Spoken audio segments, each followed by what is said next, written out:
The average cost of mesothelioma treatment can exceed $400,000. Families often face losing their homes or life savings just to pay the bills. If you or a loved one worked in these industries and were diagnosed with mesothelioma, you may be entitled to compensation to protect your family. At Rights and Claims, we've helped families recover over $1 billion to cover medical costs, lost wages, and more. Let us help you secure their future with the compensation you deserve. Call 800-596-4889.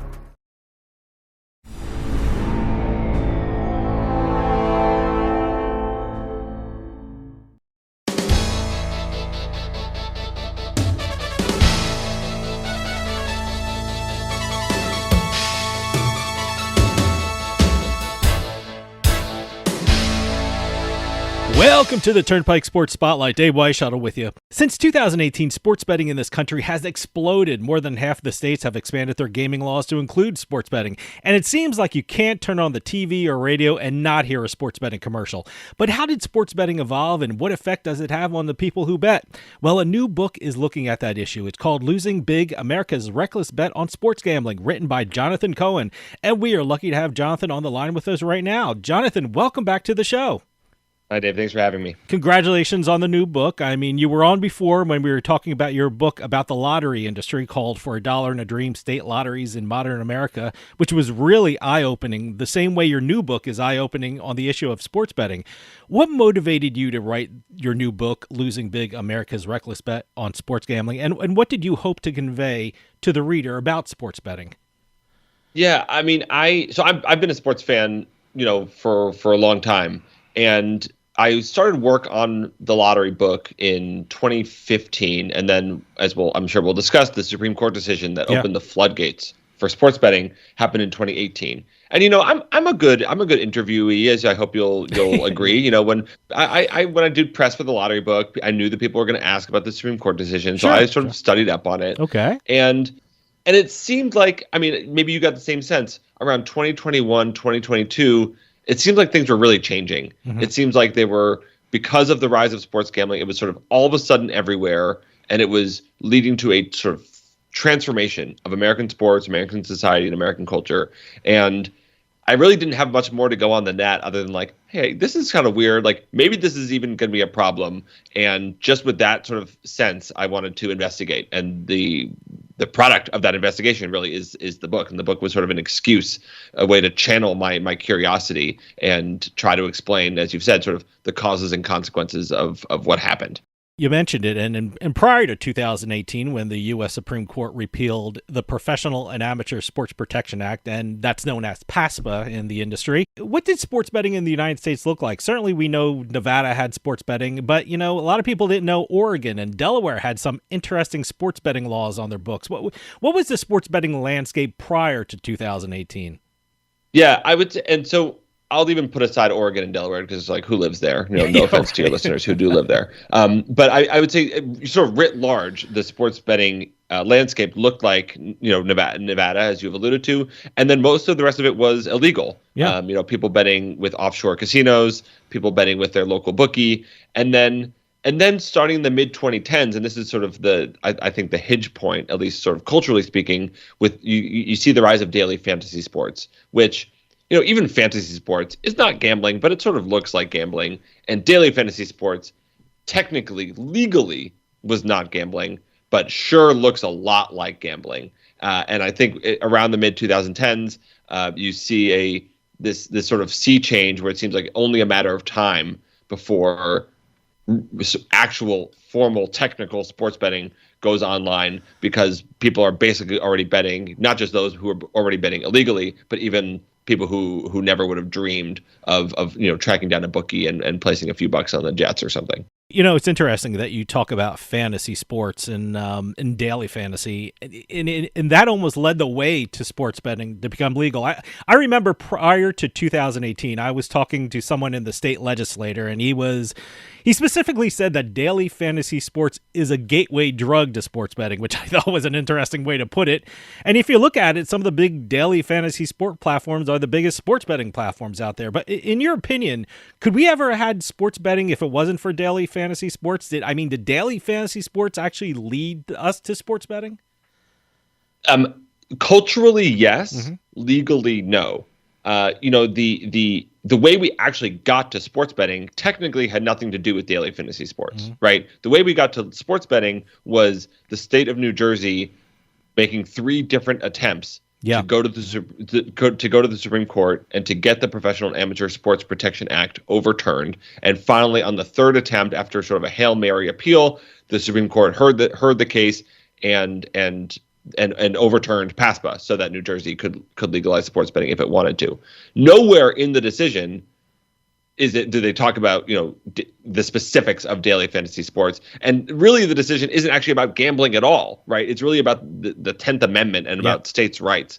But so while that sort of legal maneuvering is happening, certainly sort of culturally speaking, I don't know if sports betting would be as big as it is today were it not for daily fantasy sports, both culturally sort of raising the profile of gambling, but also, as you've already alluded to, the fact that DraftKings and FanDuel, which are today the 2 largest sports betting companies, have everyone's email address. They had, all the daily fantasy sports email address. They had name recognition. They had credit cards on file. They had everything you would want to get online sports betting up and running already in place, thanks to this sort of previous era from DFS.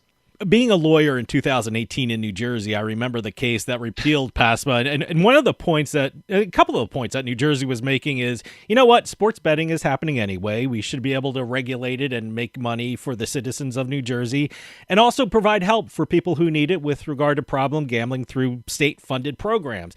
I'm sure that became the basis for every argument for every state who wanted sports betting. I mean, certainly the state is making money, and I know a lot of states are going through the process of sending cease and desist letters to offshore providers.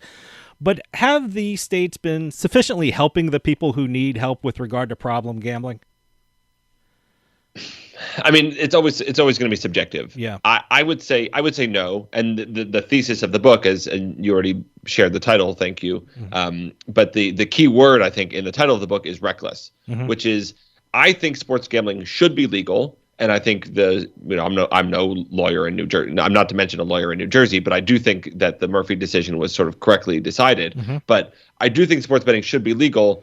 But I think the specific way it was rolled out was reckless. And we did not, at least initially, and I would say even now, have enough protections in place to really differentiate the legal regulated market from the illegal market in terms of player protection. So no, I don't think we're doing enough. I think we could be doing more, and I think we should be holding legal providers to a higher standard than what we hold, these illegal offshore providers. It's interesting that you stated how the states were rolling it out, and I loved your chapter on how Colorado rolled it out. I mean, they had to get through the process of presenting it to their citizens, and they used the issue of water to help pass sports betting in the state.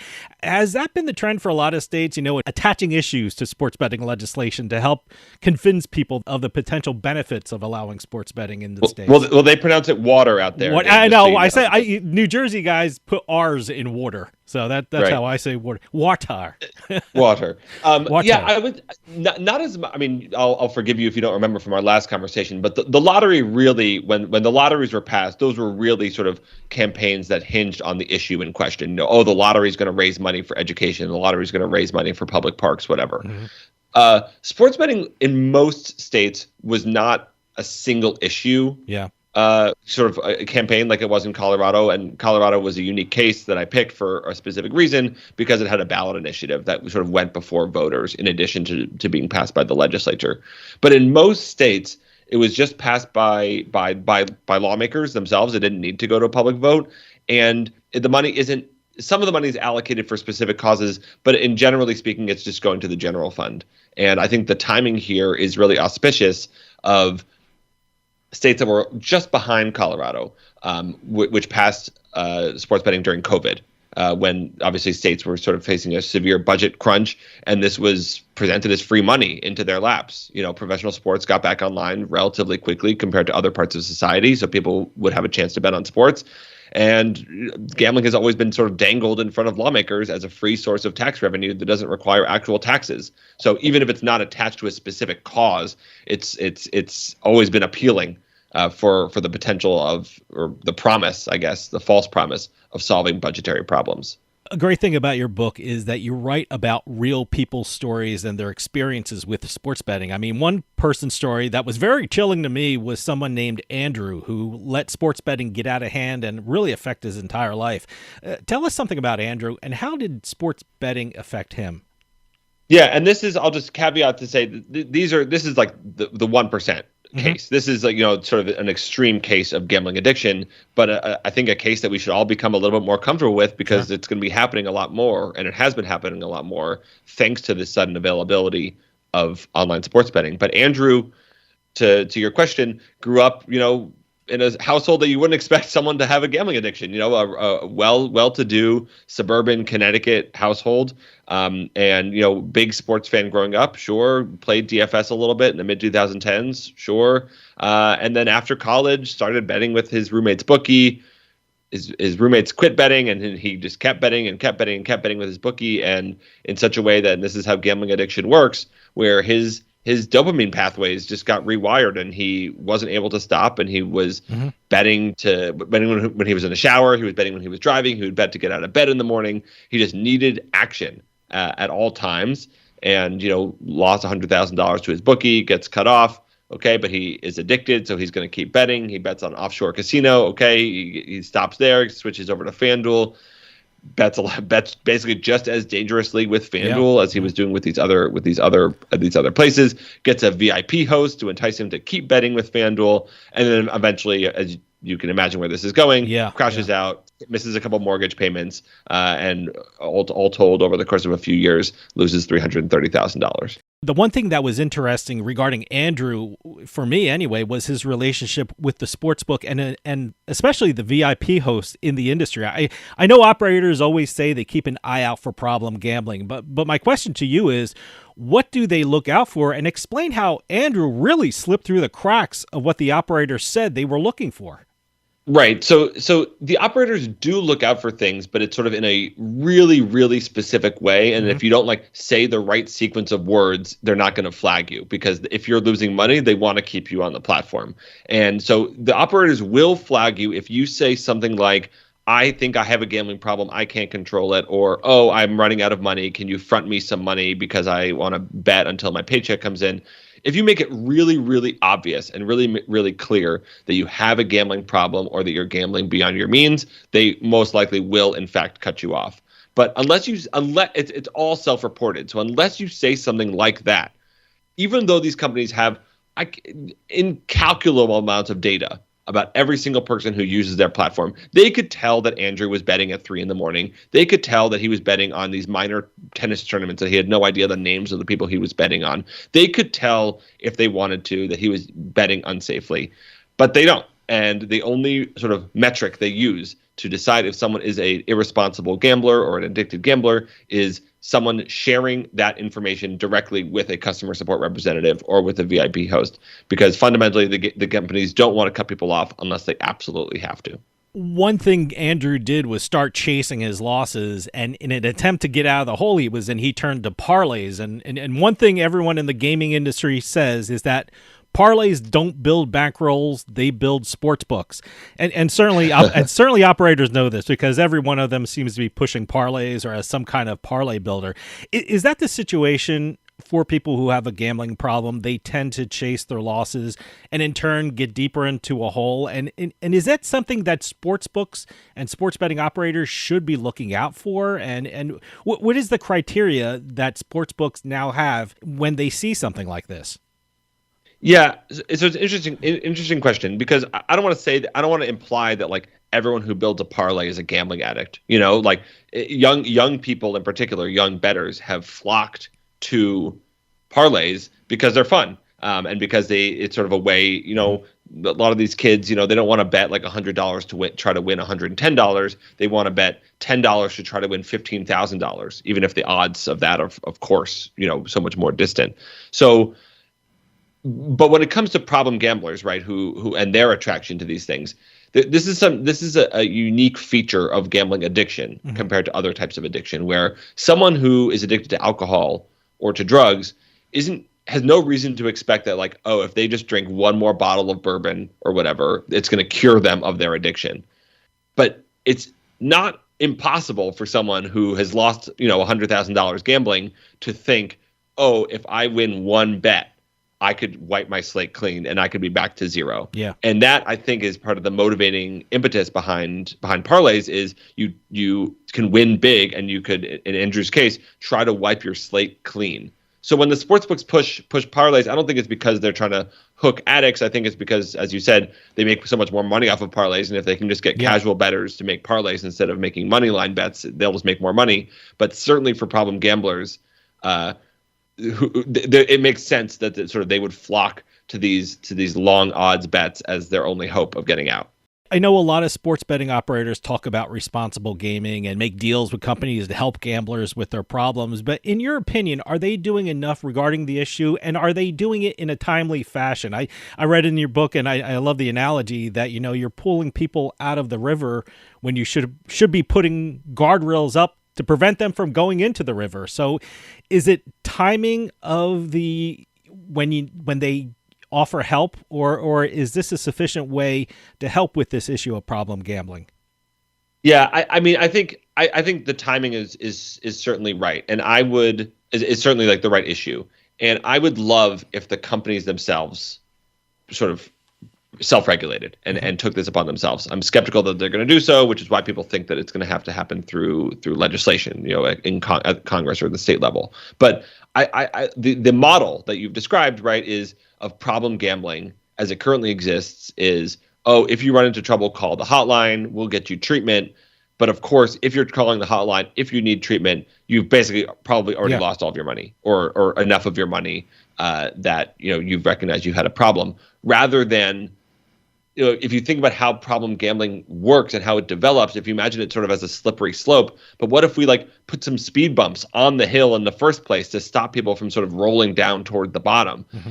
So a VIP host, that's sort of already down the hill. That's for people who are already sort of sliding down. Yeah. But I think there are other solutions, and I'm sure we'll talk about sort of some regulatory ideas that would slow people down in the first place. And that's where I would like the gambling companies to either institute those themselves, or if they refuse to, for those to be imposed externally.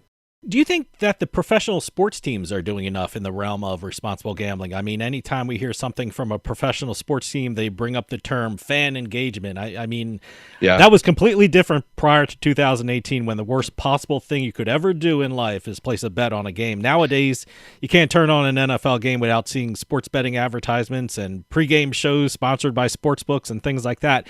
What should be the role of professional leagues, and are they doing enough with regard to responsible gambling policies in this country? Yeah, I don't think.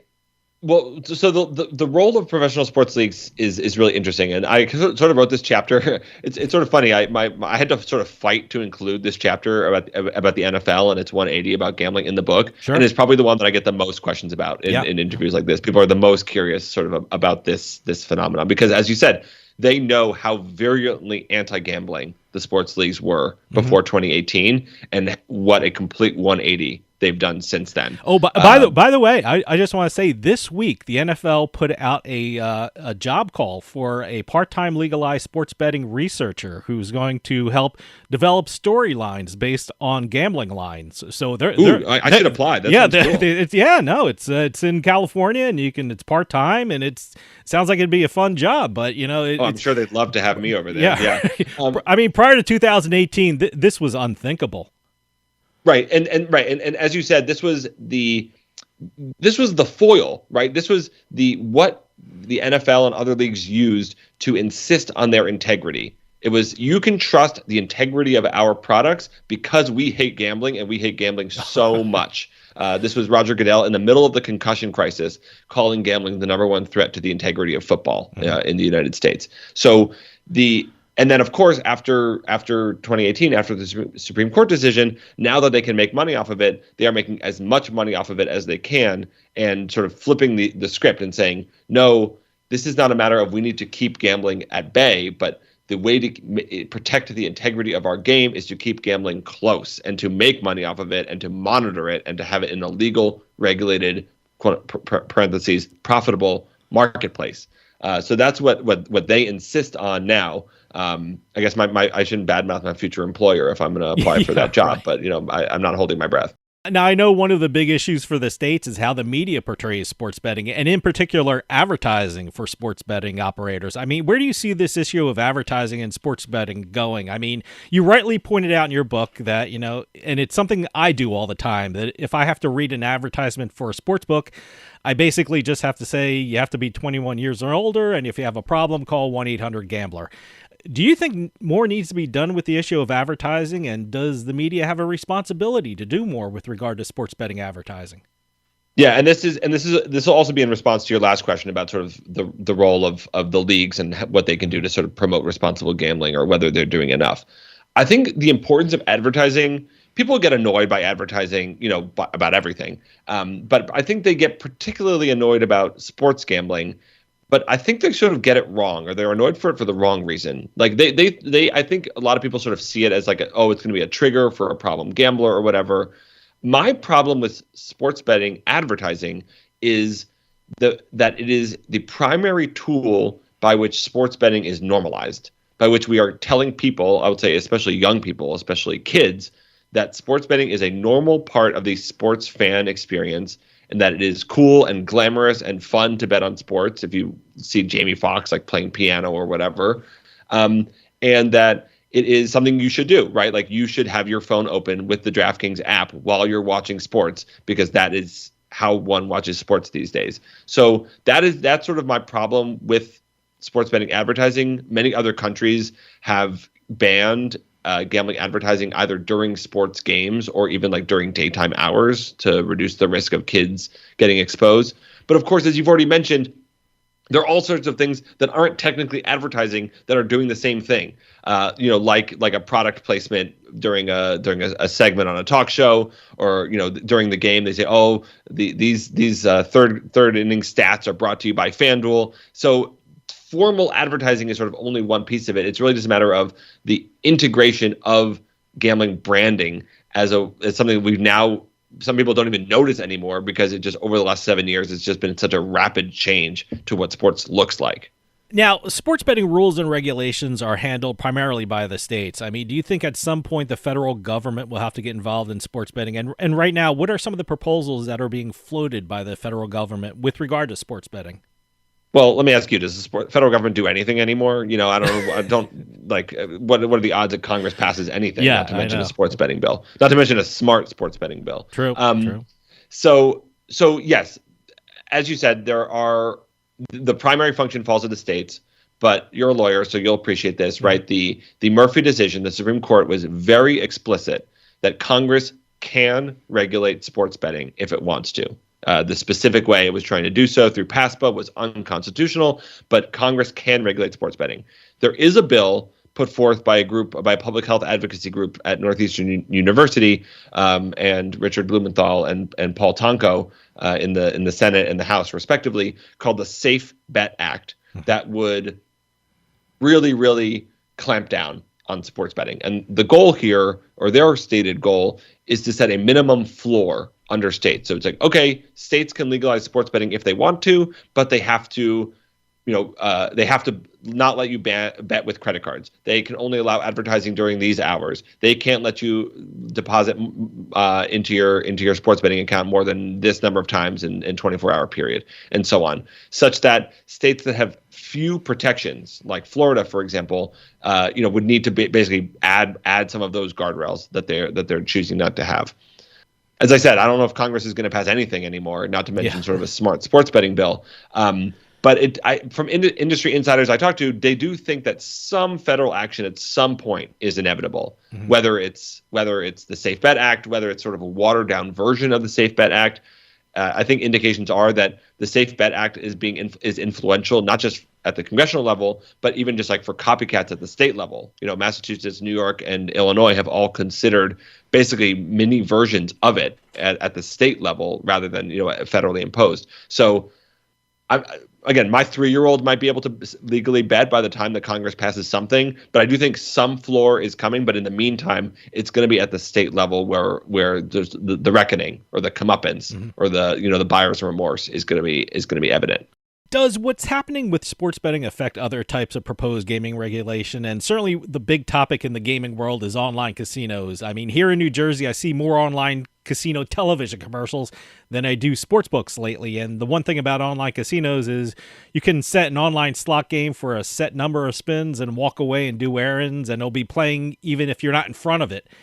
How does the rules and regulations and policies of sports betting affect the future of iGaming and online casinos in other states?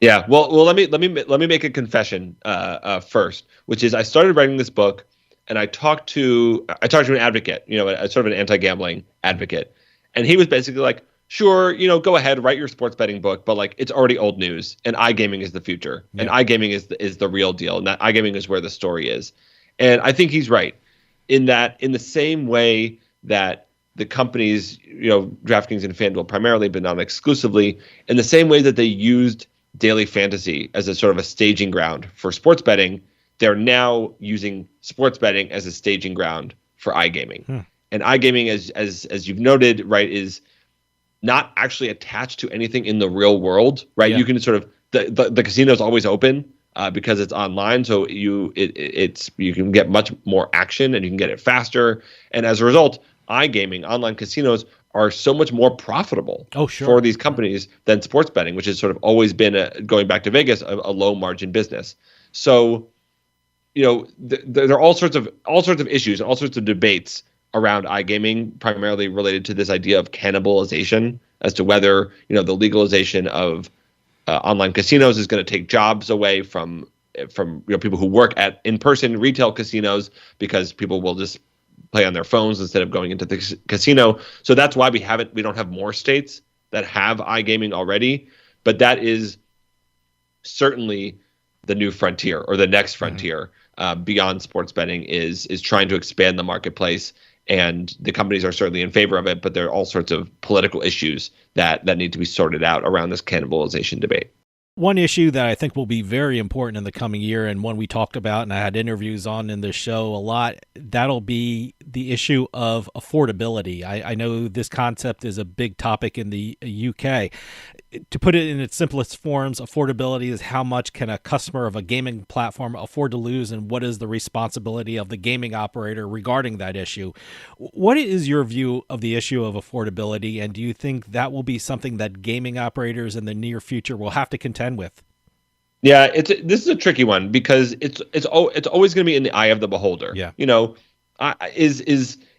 Is fine art an issue of affordability? Should we be checking credit at the door of like fancy clothing stores to make sure that people can afford all the fancy clothes that they buy? We don't have affordability checks for other products. Should we have for gambling? Parentheses, gambling is different because it can be addictive and you can lose many mortgage payments, over the course of a couple hours or a couple minutes. But I'm in favor of some kind of affordability check, or at the very least a sort of a behavioral check.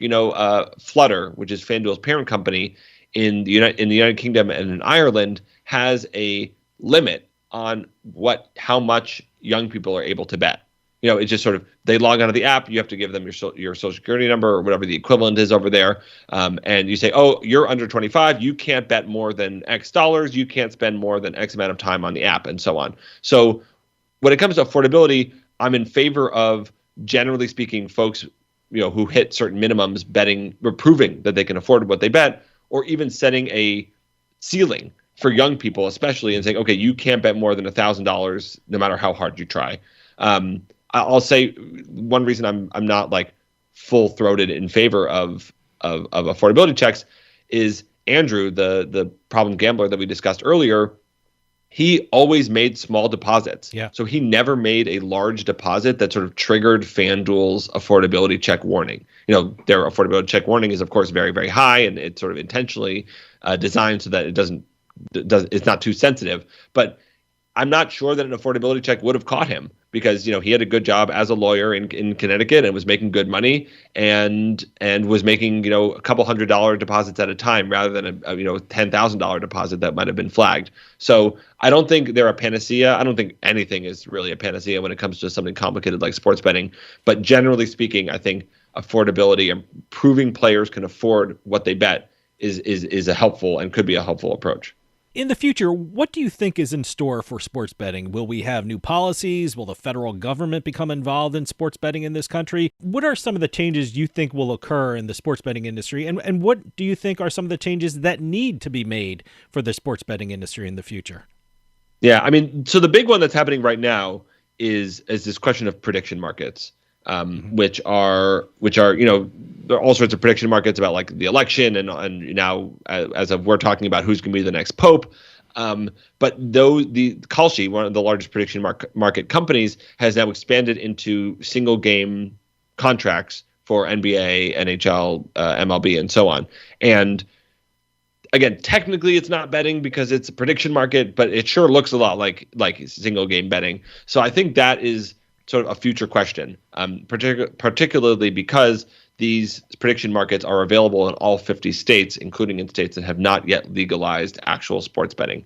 So the future, if anything was going to disrupt the current environment and the current setup of, FanDuel and DraftKings, which are basically a duopoly, it would be something crazy and new like prediction markets or like these sort of daily fantasy 2.0 games like Underdog and Prize Picks that are legal in some states that are also technically not sports betting, but of course actually sports betting. So I think the big question that the future holds is a actual formal definition of what gambling is and either a flowering of all sorts of gambling as a result or a restriction actually and a sort of clamping down on these not technically gambling, but of course actually gambling games and a sort of a return to sort of a core product that really puts sports betting even more in the limelight.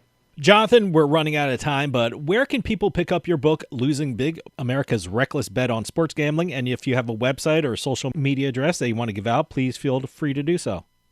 Yeah, you can find the book hopefully wherever, wherever books are sold, particularly online. And then my website, which has my contact information and I keep it up to date with all the interviews I do and all the writing I do, is just jonathandcohen.com. Jonathan Cohen, author of Losing Big, America's Reckless Bet on Sports Gambling. Thank you so much for coming on and talking about the book. It's an important and sobering look at the evolution of sports betting in this country and where it is possibly headed. Thank you so much for your time.